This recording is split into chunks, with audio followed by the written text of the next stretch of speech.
Okey, kita cuba sekali lagi. Cuba sekali lagi.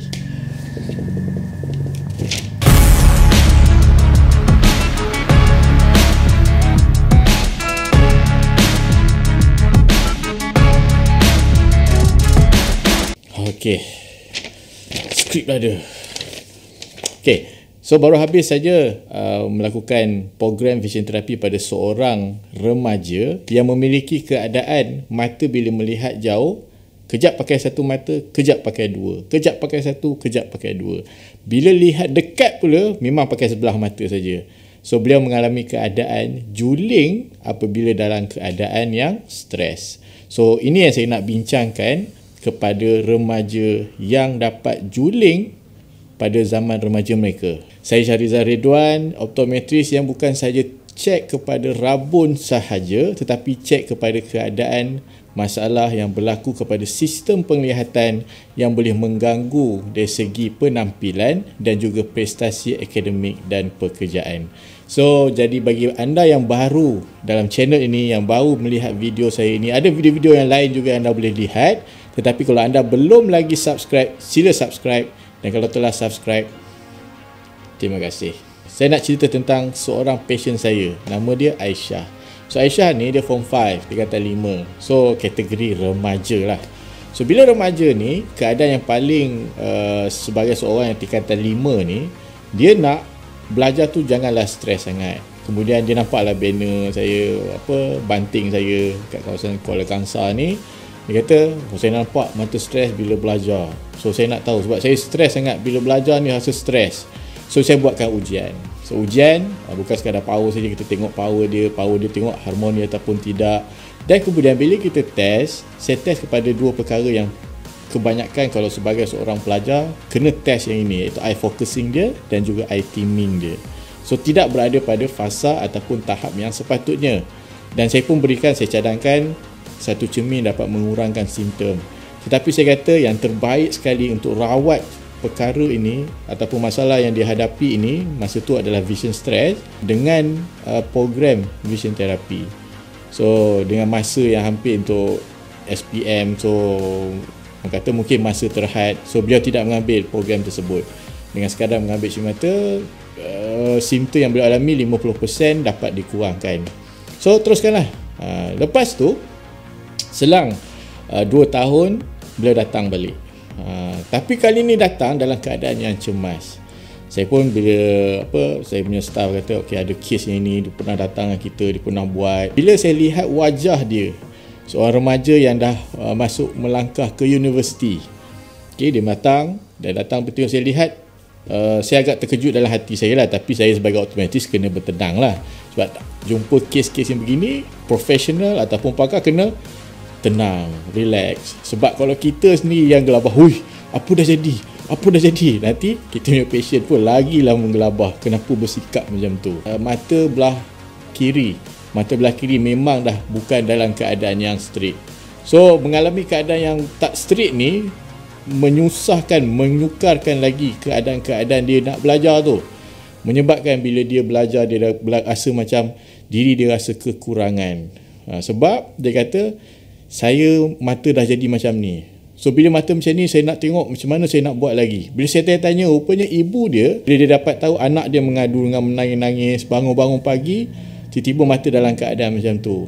Okey, lepas tu saya suruh, kata saya nasihatkan pergi cek dulu. Cek dulu dekat hospital, cek dulu kesihatan, macam mana keadaan apa semua. Dan semuanya dalam keadaan yang okey lah, dalam keadaan yang baik. Lepas tu beliau datang kembali dan bila saya kata okey, kita akan lihat bila tengok laporan doktor semua kesihatan dia okey apa semua. So saya punya diagnosis awal pada masa tu adalah dengan melihat kepada keadaan sebelum dia ni. So bila dia ada vision stress yang belum menghasilkan juling, tetapi dengan masa, dengan belajar, dengan assignment yang banyak, so saya dah dapat rasa mungkin disebabkan utamanya bila kesihatan dah okey, disebabkan oleh cara dia bekerja menggunakan mata bila belajar. Dan saya pun test untuk pastikan keadaan juling dia tu macam mana. Sebab juling ni dia ada banyak kategori dia. Ada orang juling yang kadang-kadang, ada orang yang juling dia sentiasa, ada orang yang bila melihat jauh saja juling, bila tengok dekat dia okey, ataupun bila melihat dekat tu dia juling, bila tengok jauh dia okey. Dan juling dia ni kejap dia pakai mata kanan, kejap pakai mata kiri. Okay, kemudian yang dekat dah jadi sentiasa menggunakan satu mata. Maksudnya bila tengok satu dekat macam dia membaca, dia sebenarnya menggunakan satu mata sahaja. Kalau juling disebabkan oleh stresnya sistem penglihatan, mungkin ada cara dia untuk kita pulihkan. Sebab base kepada kes-kes sebelum ini, yang kebanyakannya mereka bila orang yang contoh macam remaja macam Aisyah ni, yang mungkin tak tahu. Sebab dia, orang kata, dia dapat privilege lah, dia dapat keistimewaan. Sebab sebelum ini, 2 tahun yang lepas, dia dah tahu sedikit sebanyak risiko yang mungkin dia hadapi kalau mata dia diteruskan menggunakan dalam keadaan yang tertekan. So apa yang saya buat? Okay, yang first kali saya cadangkan satu cermin yang untuk kurangkan balik simptom dia. So maksudnya kita nak betul dekat brain, cermin mata tu akan dapat bantu kurangkan keadaan yang dialami. Okay, pertama dia akan memudahkan lagi proses yang kedua, iaitu vision therapy. Tetapi selalunya orang kata kita teruskan macam vision therapy, tetapi saya kata dalam 10 sesi ini saya akan lakukan teknik vision therapy and test. So maksudnya therapy and test. So maksudnya bila dalam 10 sesi ini, bila datang setiap minggu, saya nak tengok skill apa lagi yang perlu dibantu lagi. Contohnya macam dia punya balance. Ada orang menggunakan sebelah mata, dia nak balance dia susah. Ada orang, sebab tu ada juga orang yang bila matanya dilakukan aktiviti pergerakan sebelah mata pun jadi macam sukar. So kita nak latih secara monocularly. So maksud monocular ni maksudnya satu mata lah. So bila mata kanan dengan mata kiri ni saya dapat tentukan bagaimana tahap dia, menggunakan tangan, kaki, imbangan dan sebagainya, barulah saya boleh tahu secara keseluruhan dan skill-skill yang lain yang akan menyebabkan saya kata okey, barulah selepas 10 sesi terapi and test ni masuk ke tahap yang baru, iaitu visual training untuk performance. So maksudnya kalau dia sebagai seorang pelajar, so saya nak fokuskan mata dia sentiasa gunakan dua mata bila melihat sesuatu yang dekat, dan juga jauh akan sentiasa menggunakan dua mata dalam apa-apa keadaan, walaupun dalam keadaan mata yang penat. Kes seperti remaja yang saya kongsikan pada hari ini, kita rasakan bahawa rupa-rupanya teknik yang mungkin saya gunakan adalah sama. Okay, kalau remaja macam ni saya guna teknik yang sama. Kalau remaja yang mengalami keadaan yang lebih kurang sama pun saya akan guna teknik yang sama. Sebenarnya saya nak beritahu bahawa setiap patient perlu spesifik dibuat latihan yang khas untuk dia berdasarkan kepada skill mana yang kekurangan, ataupun dalam sistem penglihatan, dan sistem penglihatan tu apa efek kepada diri-diri yang lain, macam mana dia gunakan imbangan badan, macam mana dia gunakan tangan, kaki untuk bergerak dengan panduan daripada mata.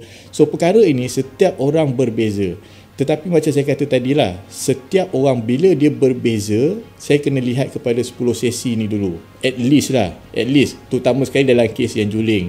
Kalau kes yang lebih, orang kata lebih simple, mungkin lebih cepat, lebih ringkas dia punya kata terapi and test tersebut.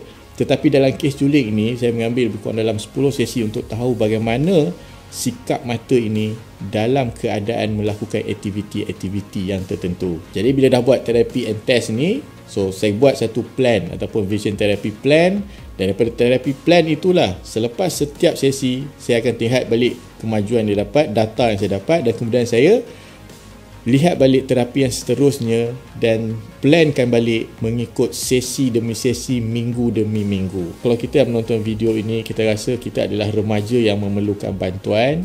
So mungkin kita perlu lihat kembali sejarah kita. Adakah kita dulu ni pakai dua mata? Adakah kita ni ada ciri-ciri vision stress?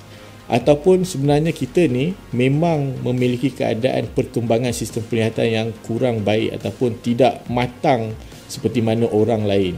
So inilah yang perlu kita cek secara menyeluruh apabila mata kita fizikal dalam keadaan sihat, bila power rabun kita dah dibetulkan, tetapi kita masih lagi merasa kesan vision stress, sehingga pada hari ini kita rasa kita mungkin ada juling ataupun kita telah berada pada tahap yang juling. Bulan yang saya boleh buat tentang kisah Aisyah ini, setiap orang apabila kemahuan motivasi untuk melakukan sesuatu itu, dia nak dapatkan benda tu. Dia dalam keadaan, orang kata, dia nampak secara lumrahnya penampilan dia dalam keadaan yang juling. So dia nak kembali kepada keadaan yang asal. So ini adalah motivasi yang sangat besar. Tetapi bagi orang yang tidak tahu bahawa dia ada risiko kepada juling dengan penggunaan handphone, dengan penggunaan pembelajaran yang banyak dan sebagainya menekan sistem penglihatan. So kadang-kadang kita tak nampak keadaan yang berlaku pada kita yang sampai nampak juling tu.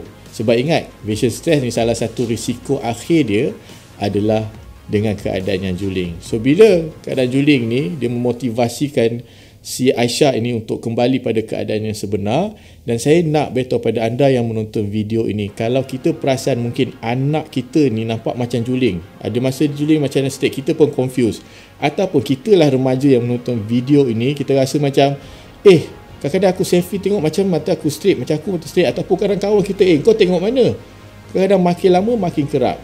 So ini adalah tanda-tanda yang kita perlu buat ujian daripada awal untuk tentukan sama ada mata kita ini betul-betul dalam keadaan yang berdaya tahan untuk menggunakan dua mata. Kita kena diagnose. Kalau macam dalam telefon saja saya tak boleh nak beritahu, kalau dalam WhatsApp pun saya tak boleh nak beritahu. Saya kena lihat kes dulu, saya kena tengok dulu, saya kena uji dulu, dan mungkin masuk pada terapi and test dulu, baru saya boleh buat kesimpulan adakah boleh berada pada tahap yang sepatutnya, boleh tak dipulihkan dengan cara, dengan masa yang tertentu. Ingat, juling sesuatu perkara yang boleh memberi kesan psikologi bukan sahaja kepada individu tersebut tetapi juga kepada orang di sekeliling.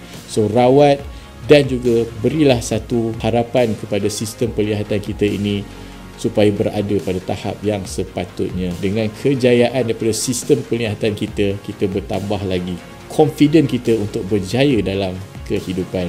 Sekian saja, jumpa dalam video yang akan datang. Bye.